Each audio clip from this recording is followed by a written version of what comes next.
अफरादी कुव्वत की जरूरत पर जोर दिया था।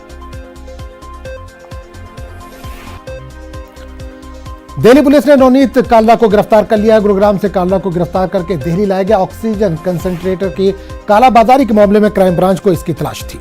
एम्स में इसकी तिब्बी जांच की गई, जिसकी रिपोर्ट आ जाएगी। ख्याल है कि गिरफ्तारी से बचने के लिए नवनीत कालरा ने अदालत से पेशगी जमानत की दरख्वास्त की थी, जिसे अदालत ने खारिज कर दिया था।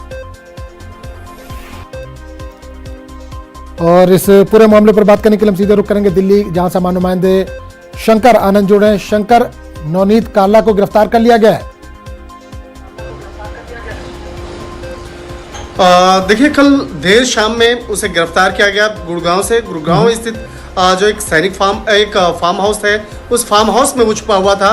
वो अपने रिश्तेदार के यहाँ पे छुपा हुआ था, जिसकी तलाश दिल्ली पुलिस की जो क्राइम ब्रांच है वो बकायदा कर रही थी। और इस मामले में साउथ दिल्ली पुलिस को बकायदा जानकारी मिली कि वो गुड़गांव में छुपा हुआ है, और उसके बाद इस मामले पे ऑपरेशन को अंजाम देते हुए उसे गिरफ्तार किया गया है। हालांकि ये मामला अब क्राइम ब्रांच को ट्रांसफर हो चुका है, लिहाजा अब इस मामले में तमाम औपचारिकताओं को पूरा करने के बाद आज तकरीबन 11 बजे के लगभग में उसे क्राइम ब्रांच को सौंप दिया जाएगा।